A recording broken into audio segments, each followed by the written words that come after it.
반갑습니다, 여러분. 오늘은 물리학 1 10번째 시간으로 힘과 운동 8번째 운동량 보존 법칙에 대해서 같이 알아보도록 하겠습니다.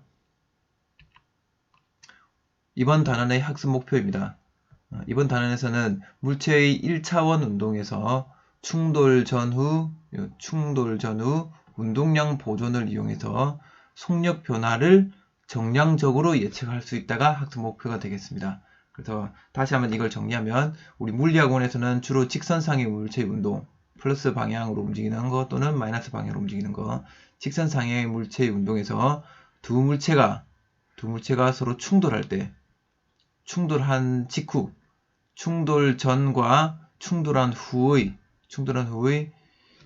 운동량 보존이라는 것들을 이용해서 운동량 보존이 뭔지를 우리가 알아보고 이걸 이용해서 속력 변화, 원래 이쪽으로 가던 애가 V로 가던 애가 이제 이쪽으로 뭐 튕겨져 나갈 수 있겠죠. 이 속력 변화를 정량적으로 값이 정확하게 몇 미터 퍼 세크가 변했는지를 예측할 수 있는 게 이번 단원의 학습 목표가 되겠습니다. 그래서 이 단원을 여러분들 이해하려면 어쨌든 운동량 보존이 뭔지를 알아야 되겠죠. 운동량 보존을 알고 이 운동량 보존으로는 속력 변화를 알아낼 수 있다. 이걸 여러분들이 좀 개념을 가지고 갔으면 좋겠습니다. 다음으로 넘어가겠습니다. 먼저 이 운동량 보존 법칙을 우리가 이해하기 위해서는 운동량의 정의가 뭔지에 대해서 알아야 되겠죠. 운동량의 정의는 수학적으로 우리가 이제 운동량의 물리학적으로 정의를 내릴 때 운동량의 정의는 질량과 속도의 곱으로 운동량을 정의합니다. 그래서 다른 설명이 필요 없이 운동량이라는 것은 어떤 물체의 질량에다가 그 물체의 속도를 곱한 게 바로 운동량이 되는 겁니다. 그래서 보통 운동량이 큰 물체들은 어떤 특징을 갖고 있냐? 이게 다른 물체와 부딪혔을 때 더 큰 피해를 주는 거죠. 운동량이 작은 애들은 다른 물체랑 부딪혔을 때 더 작은 피해를 주는 거고, 그래서 그 피해의 정도가 크냐 작냐를 우리가 볼 때는 그 운동량을 가지고 판단할 때가 많습니다. 그래서 이 운동량을 이제 기호로 한번 나타내 보겠습니다. 운동량은 기호로는 P로, 소문자 P로 씁니다. 운동량은, 그래서 질량은 M이니까 M, 속도 V. 그래서 운동량은 P는 MV로 씁니다. 이 운동량 같은 경우는 속도가 방향이 있는 벡터 값이니까 운동량도 방향이 있는 벡터량이 되는 거죠. 그래서 이제 벡터까지 표현을 하면 이렇게 표현이 됩니다. 단위는 어떻게 될까요? 단위는 질량의 단위 킬로그램에다가 속도의 단위 미터 퍼 세크를 곱한 게 운동량의 새로운 단위가 되겠죠. 그 운동량은 이 단위를 그대로 씁니다. 이걸 또 뭔가 바꾸는 건 없습니다. 이게 뭐 변형된 새로운 단위가 있는 게 아니고 운동량의 단위는 그냥 킬로그램 곱하기 미터 퍼 세크로 운동량의 단위를 쓰게 됩니다. 그러면 이건 간단히 예를 들어보면 어떤 3kg짜리 물체가 있다. 얘가 3m per sec로 오른쪽으로 움직이고 있다. 플러스 방향으로 움직이고 있다. 그럼 이 물체의 운동량은 얼마냐? 운동량은 질량 곱하기 속도니까 3kg 곱하기 3m per sec 하면 9kg 미터 per sec. 이게 운동량 크기가 되는 거죠. 운동량의 방향은 플러스 방향이고, 플러스 방향. 이렇게 해서 운동량을 구해내면 되겠습니다. 이 운동량을 구할 때 여러분들이 항상 놓치는 게 뭐냐면 바로 방향입니다. 방향. 알겠죠? 그래서 지금 이 운동량하고 이쪽으로 질량 M인 물체가 3m per sec로 가는 거하고, 그 다음에 이쪽으로 M인 물체가 마이너스 3m per sec로 가는 거고, 이 경우는 운동량이 같을까요? 다를까요? 얘는, 이것도 그냥 3kg을 할게요. 3kg. 그럼 얘의 운동량의 크기는 9kg 미터 퍼 세크. 얘의 운동량의 크기는 9kg 미터 퍼 세크입니다. 요 두 개의 운동량의 크기는 같지만 얘는 플러스 방향이고 얘는 마이너스 방향이죠. 그럼 이 둘은 운동량이 같다고 하나요? 다르다고 하나요? 예, 운동량이 다르다고 합니다. 운동량이 같은 게 아닙니다. 왜냐하면 운동량은 크기하고 방향을 다 갖고 있는 벡터량이기 때문에 크기만 같다고 운동량이 같은 게 아니죠. 방향도 같아야 운동량이 같은 겁니다. 알겠죠? 그래서 얘랑 얘는 절대 같은 운동량이 아니라는 거 여기서 여러분들이 많이 놓치고 갑니다. 이 운동량을 처음 배울 때. 알겠죠? 그래서 이 운동량과 이 운동량 다른 운동량이라는 걸, 그리고 운동량을 구할 때는 반드시 방향을 반드시 찾아내야 된다는 거, 이걸 꼭 잊지 마시길 바랍니다. 방향을 찾는 게 엄청 중요합니다. 운동량에서는 방향, 운동량에는 방향이 있다. 그럼 이제 힘의 정의를 봅시다. 힘은 우리가 F는 ma로 정의를 했죠. 그래서 역시 F도 벡터량이었고 여기서는 가속도가 벡터량입니다. 그럼 여기 보면 두 개가 형태가 비슷합니다. P는 mv입니다. 그래서 여기서 선생님이 하나 말씀드리고 싶은 것은 뭐냐면, 어떤 물체에 작용하는 힘에 대한 정보를 알게 됐다. 힘에 대한 정보를 알게 되면 그 물체의 가속도에 대한 정보를 알게 된다는 거죠. 어떤 물체의 운동량에 대한 정보를 알았다. 그러면 뭐에 대해서 알게 된다는 겁니까? 그 물체의 속도에 대한 정보를 알게 된다는 겁니다. 이걸 간단하게 한번 이야기해 보면, 어떤 물체에 작용하는 힘의 시간에 따라서 힘의 크기가 이렇게 변했다. 그러면 이 물체가 둘 다 역시 질량이 변하지 않는 경우입니다. 질량이 변하지 않는 경우에는 이 물체의 가속도, 시간에 따른 가속도 변화는 어떨까요? 시간에 따른 힘이 이렇게 변했다면 가속도도 역시 이렇게 변하겠죠. 왜냐하면 이 힘하고 가속도는 그냥 가속도에다 질량만 곱해주면 힘이 되는 거니까 힘하고 가속도는 그냥 같은 거라고 보면 됩니다. 여기가 만약에 처음 시작이 F0였다. 그럼 여기는 가속도는 M분의 F니까 이 M분의 그냥 F0인 것 뿐인 거죠. 변화되는 형태는 똑같은 겁니다. 왜냐하면 힘하고 가속도는 는이니까, 등호니까.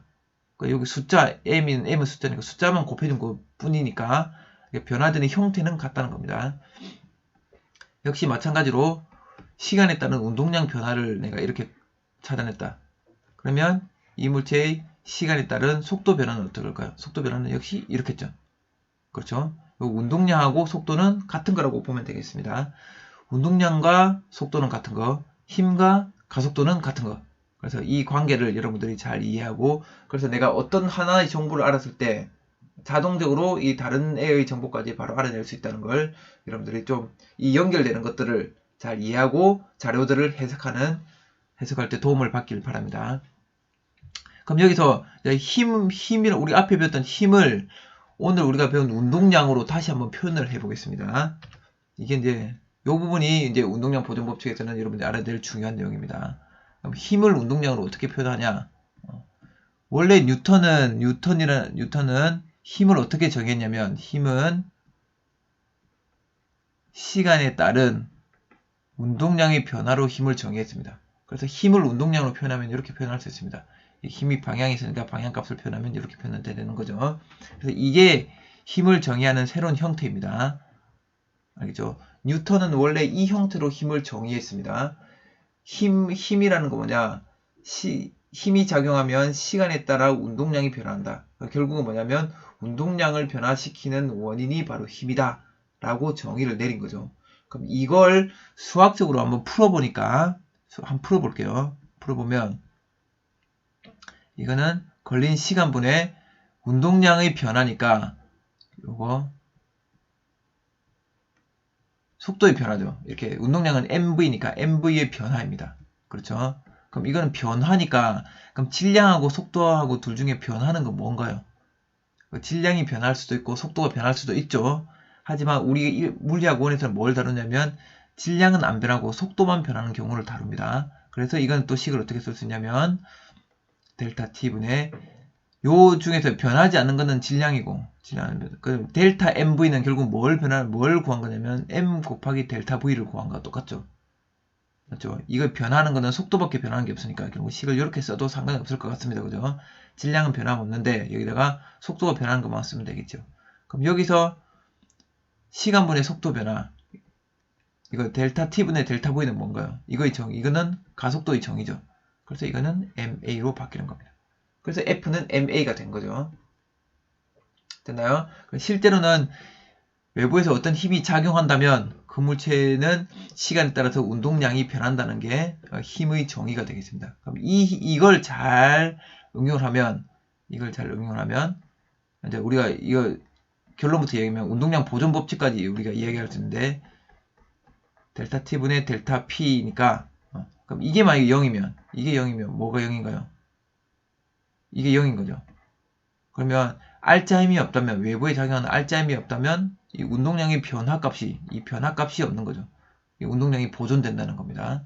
그 다음에 요 식을 변형을 시켜보면 F 델타 T는 델타 P와 같다.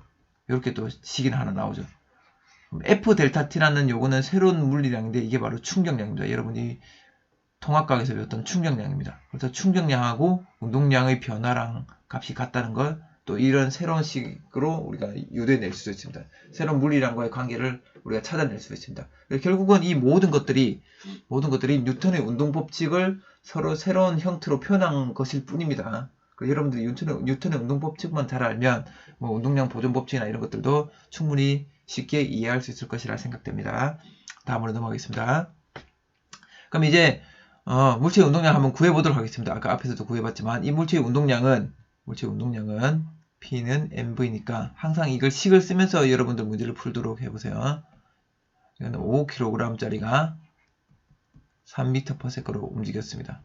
그럼 이거는 15kg m/s. 이게 이 물체의 운동량입니다. 방향은 플러스 방향. 됐나요? 그럼 이 물체가 계속 이렇게 아무 힘도 주어지지 않으면 외부 힘이 0이다. 외부에 작용하는 R자임이 0이다. 그럼 이 물체는 계속 이 운동량을 유지하면서 가겠죠. 그럼 이거 어떤 운동하는 겁니까? 등속도 운동하는 거죠. 등속도 운동하는 겁니다. 여기에 만약에 힘이 주어지게 되면 힘이 작용하면 R자임이 작용하게 되면 요 F는 델타 T분의 델타 P라고 했으니까 운동량의 변화를 가져오게 됩니다. 그러면 운동량은 mv라고 했으니까 여기에 이제 변화를 가져오는 거죠. 변화를 가져오면 이 둘 중에 질량하고 속도 중에 누가 변하겠습니까? 속도가 변하는 거죠. 그렇죠? 그럼 시간에 따라서 속도가 변하니까 결국 이 물체는 가속도를 갖게 되는 겁니다. 그죠? 그래서 힘이 작용하면 운동량이 변한다. 힘이 작용하지 않으면 운동량이 변하지 않는다. 그래서 힘이 작용하지 않으면 운동량이 변하지 않는다. 이게 바로 뉴턴의 운동 제1법칙이죠. 속도가 변하지 않는다. 등속도 운동한다. 이런 거니까. 그럼 이건 또 다음에 우리가 뒤에 이어서 또 구체적으로 다시 살펴보도록 하겠습니다. 확인하기 문제입니다. 정지해 있는 무거운 자동차와 움직이는 가벼운 스케이트보드가 있다. 어느 쪽의 질량이 더 클까? 질량은 당연히 자동차가 더 크죠. 그렇죠? 자동차의 질량이 더 크지만 운동량이라는 건 운동량은 P는 mv니까 자동차는 m 곱하기 0이고 스케이트보드는 질량은 작지만 속도가 있습니다. 그럼 누가 더 운동량이 큽니까? 당연히 속도가 있는 애가 운동량이 더 크죠. 운동량이란 거는 속도가 있어야 됩니다. 속도. 그렇죠? 그래서 속도가 0이면 이게 0이면 운동량은 빵이 되는 거죠. 빵. 그래서 속도하고 운동량은 그냥 같은 거라고 보면 되는 거죠. 질량은 우리가 변함이 없고 질량이 변하는 경우를 거의 우리는 물리학원에서는 다루지 않으니까. 그렇죠? 그러니까 운동량하고 속도는 그냥 같은 것이라고 보면 되고 운동량이 크려면 질량하고 속도의 곱이 크면 된다는 거. 이거 여러분들이 반드시 기억하고 가면 되겠습니다. 그럼 이 운동량을 보통 이제 어느 상황에 많이 쓰냐면 우리가 앞에서 학습 목표에서도 봤지만 운동량을 활용하는 경우는 충돌이나 폭발의 경우 충돌과 폭발이 일어나는 경우에 운동량 보존을 이용해서 속도 변화를 구하는 데 많이 활용을 합니다. 속도 변화. 그럼 사실 속도 변화를 구하려면 어떤 물체의 속도 변화, 힘하고 속도 변화를 구하려면 F는 ma에서 그렇죠? F는 ma에서 속도의 변화를 양을 구하려면 이거 a라는 거는 시간에 따른 속도 변화량이죠. 근데 힘이 작용하는 시간을 잘 모릅니다. 여기서는 충돌이나 폭발이 일어날 때는 힘이 얼마나 동안 작용했는지를 잘 모릅니다. 시간에 정말 순간적으로 일어나는 일이기 때문에 그래서 시간을 잴 수가 없는데 그래서 속도 변화를 알고 싶습니다. 그때는 이제는 F는 ma라는 공식을 쓰지 않고 P는 mv 이 운동량을 이용해서 이 속도 변화를 찾아낸다는 겁니다. 똑같은 원리지만 똑같이 뉴턴의 운동 법칙을 나타내는 거지만 그 상황에 따라서 적용하는 물리량이 다른 겁니다. 하지만 이제 내용은 같다는 거 알아두시면 되겠습니다. 말이 좀 어렵죠? 그래서 계속 하다 보면 이제 무슨 말인지 이해가 될 겁니다. 그러면 우주에 떠있는 이 우주인이 움직이려면 어떻게 되는지를 같이 한번 살펴봅시다. 지금 이 우주인은 외력을 받지 않는 상태입니다. 외부에서 어떤 힘도 받지 않는 상태입니다. 그렇죠? 얘가 외부에서 힘을 받을 수 있는 방법이 없죠. 우주에 떠 있으면 얘가 공기를 밀고 싶어도 공기가 없으니까 뭐 공기로부터 힘을 받을 수도 없는 상황입니다. 그래서 여기에 작용하는 알짜 힘은 0입니다. 알짜 힘이 0이니까 힘은 아까 우리가 정의가 힘은 시간당 운동량의 변화로 나타난다 그랬으니까 그러면 힘이 0이니까 이게 0이니까 이 운동량의 변화가 안 생깁니다. 이게 0입니다. 운동량 변화가 없다는 건 운동량이 변화가 없다는 거는 운동량이 보존이 된다는 거죠. 그렇죠? 아이고. 그래서 알짜임이 0이 외부에서 작용하는 알짜임이 0일 때 운동량이 보존이 됩니다. 그래서 이 물체는 운동량이 보존이 되기 때문에 이 우주인이 처음에 운동량이 0이었다면 이 물체는 이 운동량은 이 우주인은 어떤 짓을 하더라도 운동량이 0이 되는 거죠. 아무리 자기 혼자 발버둥 친다 하더라도 알짜임이 작용하지 않으면 여기서는 움직일 수가 없습니다. 운동량이 생길 수가 없습니다. 그러면 우주인이 움직이려면 어떤 게 필요한가요? 그렇죠. 이 우주인이 움직이기 위해서는 반드시 이 알짜 힘이 필요합니다. 이 힘이 필요합니다.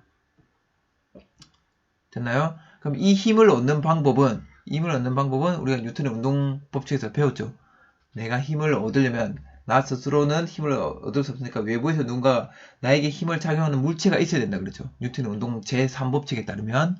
그래서 나에게 힘을 줄 수 있는 물체가 어딘가에 있으면 그 물체를 내가 밀거나 잡아당겨서 나를 움직일 수 있는 거죠.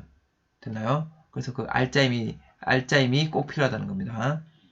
그래서 우주인들이 뭔가 이동할 때는 어떻게 하냐면 이렇게 줄을 잡아당기거나 줄을 잡아당기죠. 이렇게 줄 이쪽으로 힘을 주게 되죠. 그래서 이쪽으로 힘을 주게 되면 이 줄이 나를 이쪽으로 반대로 잡아당기니까 이 알짜임으로 이 물체가 이제는 운동량을 갖게 되는 겁니다. 이 힘이 주어지면 델타 T분의 델타 P가 생기니까 운동량 변화가 생기니까 앞으로 가게 되는 거죠. 또는 여기서 가스를 분사시킵니다. 칙칙칙 해서 여기서 뭐 버튼을 누르면 이런 데서 뭔가 칙칙 나가죠. 그렇죠? 그럼 이렇게 나가면 여기서 내가 이 가스를 밀어내게 되면 얘도 나에게 외력을 주니까 이게 작용 반작용이었죠. 이 힘으로 나는 앞으로 가게 되는 겁니다. 가스를 분사시킵니다. 그래서 결국은 우주인에게 외력이 작용하게 하는 방법으로 해서 이 우주인은 움직이게 되는 겁니다. 됐죠? 그러면 여기서 내가 줄을 잡아당기면 내가 도대체 얼마의 속도를 갖게 되냐? 또 내가 줄을 잡아당겼을 때 얘는 어떻게 돼? 얘. 질량이 나보다 크네. 얘도 결국 일로 끌려오는 거죠. 이런 끌려옵니다. 나는 질량이 작지만 나도 일로 끌려갑니다. 됐죠?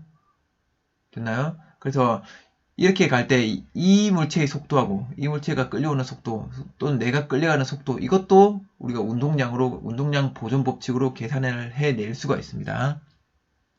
그 다음에 우주인의 요 가스를 방출시켰을 때도 내가 가는 이 속도를 운동량 보존 법칙으로 계산해 낼 수가 있습니다. 그래서 그 과정들을 우리 같이 살펴보도록 하겠습니다. 그럼 이제 운동량 보존 법칙이 무엇인지에 대해서 이제 본격적으로 한번 알아보도록 하겠습니다. 운동량 보존 법칙이라는 것은 여기 설명에서 나와 있다시피 뉴턴의 운동 법칙의 다른 표현입니다. 다른 표현. 그래서 선생님 한번 읽어볼게요. 개의 알짜 힘이 작용하지 않으면 개의 운동량은 보존된다. 이게 운동량 보존 법칙의 설명입니다. 운동량 보존 법칙. 알짜 힘이 작용하지 않으면 개의 운동량은 보존된다. 이게 결국 뭐냐면 아까 우리가 썼던 식 요거죠. F는 델타 T분의 델타 P. 요 식입니다. 이 식을 그대로 설명한 겁니다. 이 식 중에 뉴턴의 운동 제1법칙에 해당되는 거. 알짜 힘이 0이면 이게 0이면 여기서 보니까 이게 0이면 뭐가 델타 P가 0이다. 이거죠. 이 식을 말로 풀면 외부에서 작용하는 개에 작용하는 알짜 힘이 0이면 운동량의 변화가 0이다. 이게 변화가 없다는 뜻이죠. 변화가 없으면 결국은 보존이 된다는 뜻입니다. 됐나요? 그래서 여기서는 이제는 마찬가지로 이 운동량 보존 법칙을 활용할 때는 개가 중요합니다. 개를 설정하는 게 중요합니다. 그래서 항상 물리학에서는 어떤 상황을 다룰 때 내가 개를 어디까지 하나의 개로 설정할 거냐, 어디까지를 하나의 물체로 볼 거냐, 이거에 따라서 식이 간단해지기도 하고 복잡해지기도 하는 겁니다. 그래서 개를 설정하는 게 일단 중요하고, 개의 알짜임이 작용하지 않으면 그 개의 운동량은 보존이 된다는 게 운동량 보존 법칙이라는 걸 확실히 알고 넘어갔으면 좋겠습니다. 이 운동량 보존 법칙을 통해서 충돌, 폭발 직후 물체의 속도를 알아낼 수가 있습니다. 그죠? 어떻게 구하는지 좀 더 해보겠습니다. 이 충돌 폭발이라는 것은 힘을 특정 시간 동안에 받게 되는 걸 말하는데, 그럼 결국은 뭐냐면 특정 시간 동안에 어떤 시간 동안에 힘을 받을 때, 어떤 물체가 특정 시간 동안 힘을 받게 되는 경우 그때 그 물체의 속도가 어떻게 변하는지를 운동량 보존 법칙을 통해서 알아낼 수가 있다는 거죠. 알겠죠? 그럼 힘이라는 거는 두 물체 사이에서 작용하는 거죠. 이 물체와 이 물체 사이에서 작용하는 거죠. 그렇죠? 맞나요? 그럼 이 물체와 이 물체 사이에서 작용하는 거니까 이 두 물체를 하나의 개로 보면, 힘을 서로 작용하는 두 물체를 하나의 개로 보면 이 두 물체 사이에, 이 두 물체의 외부에서는 어떤 힘도 작용하지 않는 거죠. 그럼 두 물체의 내부에서만 내력만 작용하는 겁니다. 그죠? 그럼 내력만 작용할 때는 이 개의 운동량은 보존이 될 겁니다. 그렇나요? 그럼 이 물체의 운동량은 보존이 되니까 그 보존된다는 걸 이용해서 이 물체가 서로 힘을 주고받기 전과 주고받고 난 이후에 이 물체의 속도를 계산해낼 수가 있습니다. 말로 하니까 많이 어렵네요. 다음으로 넘어가겠습니다. 그럼 이 운동량 보존 법칙을 우리 한번 같이 간단히 다시 한번 살펴보도록 하겠습니다. 이 운동량 보존 법칙은 뉴턴의 운동 제1, 2, 3법칙이 다 들어있습니다. 이게 모든 게 다 들어있습니다.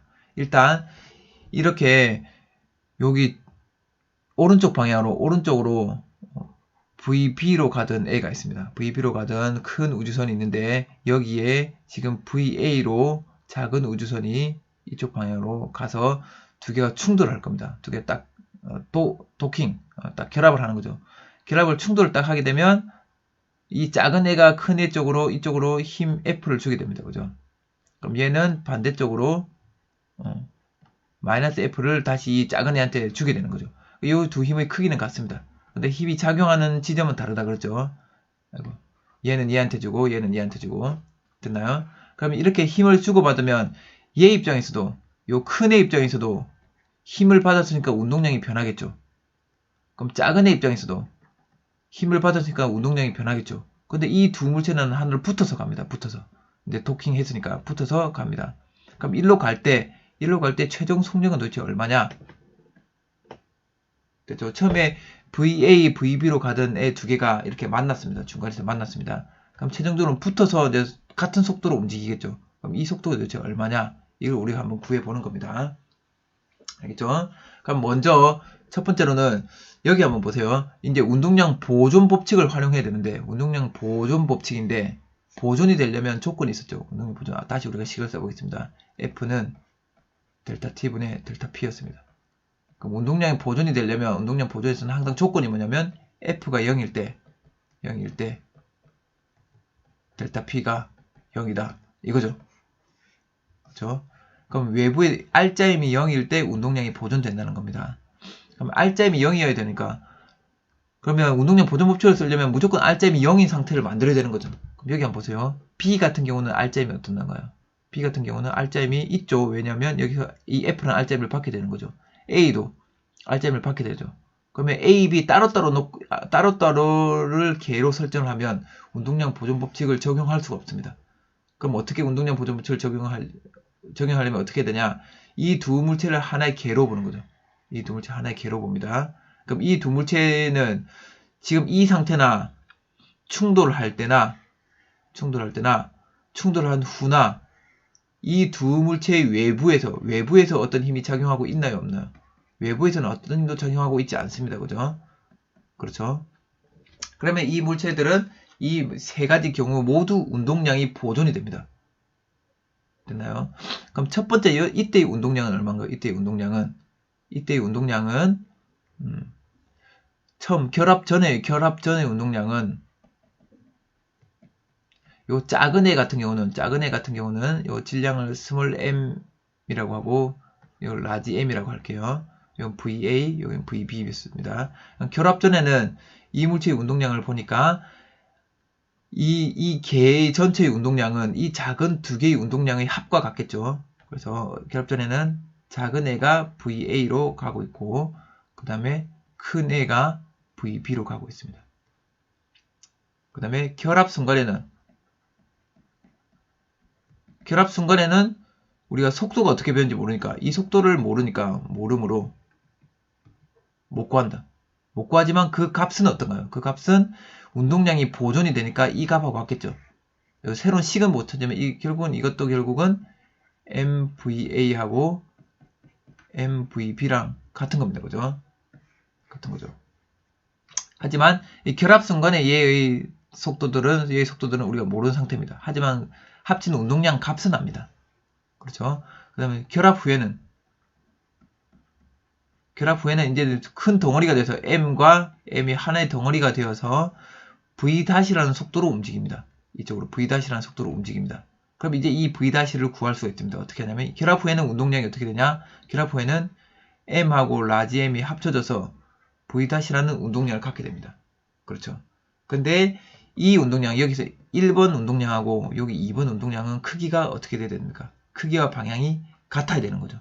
왜냐면 이걸 하나의 우리가 개로 이 두 물체를 하나의 개로 봤을 때는 외부에서 작용하는 R자임이 0이니까 운동량이 보존이 될 수 있는 겁니다. 그래서 MVA와 라지 MVB를 합친 값하고 M 플러스 MV-하고 같다는 거죠. 그럼 이게 바로 운동량 보존 법칙을 활용한 거고 이때 V-를 구할 수가 있는 거죠. M 플러스 M분의 MVA 더하기 MVB 이렇게 해서 V-를 구해낼 수가 있습니다. 알겠죠? 그러면 이 경우에 운동량은 왜 보존이 되냐? 운동량이 왜 보존이 되냐를 우리가 구체적으로 한번 살펴보면 여기 요 결합 순간의 모습을 한번 살펴보겠습니다. 결합 순간 B 같은 경우는 요 오른쪽으로 힘 F를 받았죠. 오른쪽으로 힘 F를 받았습니다. 그죠? 그럼 이 힘 F를 받아서 얘는 오른쪽 방향으로 이제 운동량이 변화가 일어나는 거죠. 그래서 요거 델타 T 동안에 델타 P 요놈이 B니까 요 B의 운동량 변화를 일으켰습니다. 그죠? 됐나요?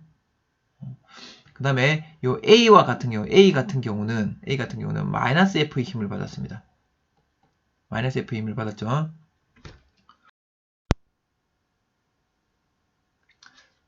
네, 그래서 A가 받은 힘은 A는 반대 방향으로 힘 F를 받았죠. 그럼 일단 우리가 방향은 생각하지 말고 힘 F를 받았으니까 요 A 같은 경우도 A도 시간당 운동량 변화가 생깁니다.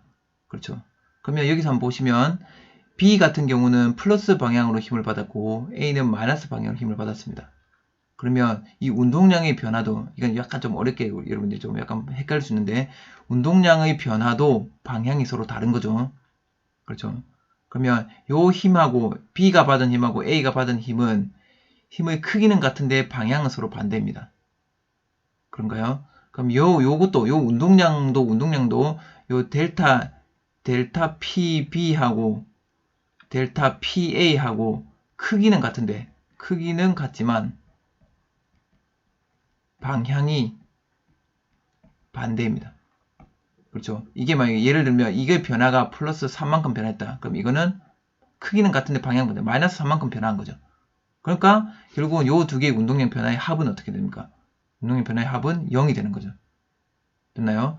보세요. 작용 반작용 힘에 의해서 B는 F만큼의 힘을 받고 A는 마이너스 F만큼 힘을 받겠죠. 결국 힘의 크기는 같은데 방향이 서로 반대인 힘을 받습니다.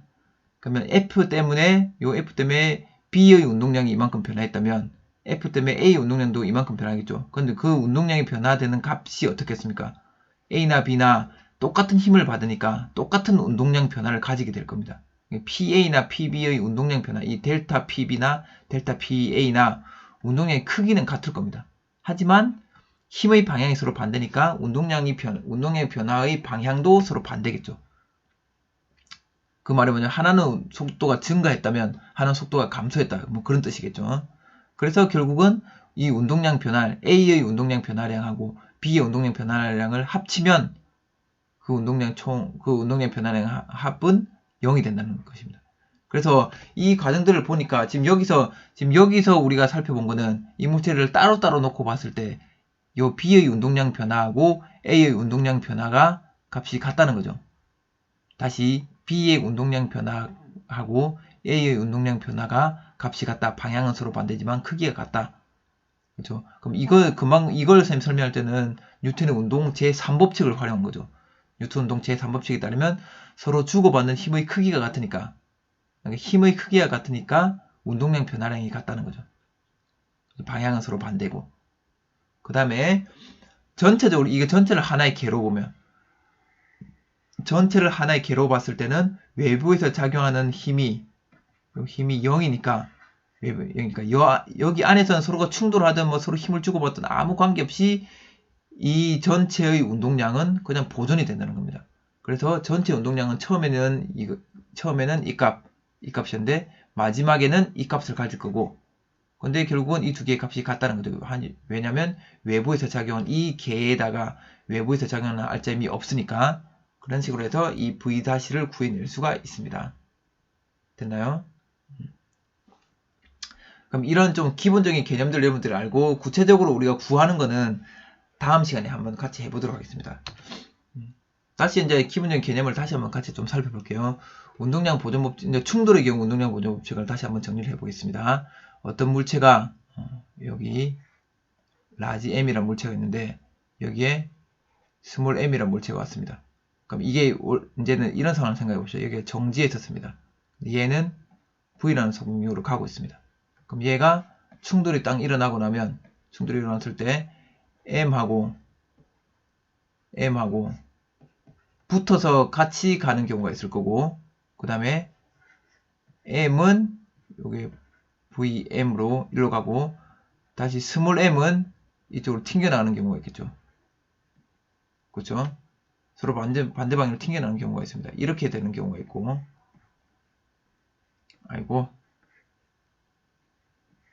그렇죠?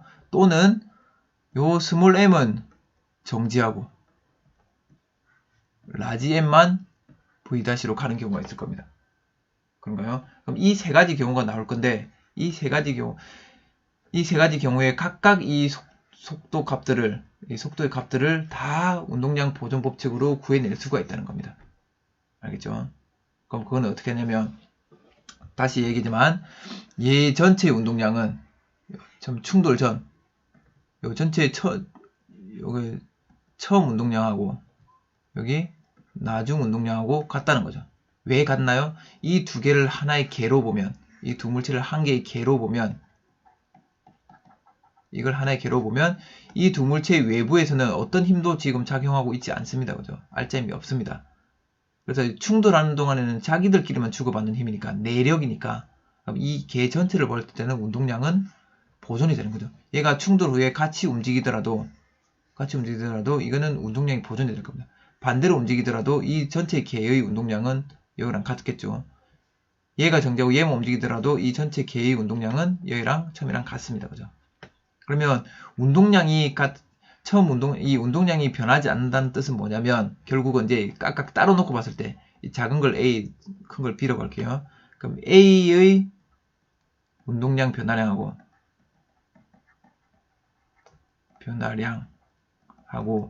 B의 운동량 변화량이 같다는 거죠.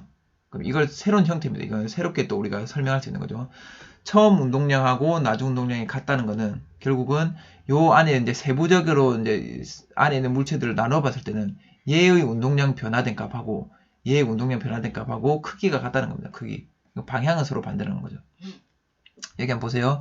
얘는 지금 현재 보면 A만 오른쪽으로 MV라는 운동량을 갖고 있습니다.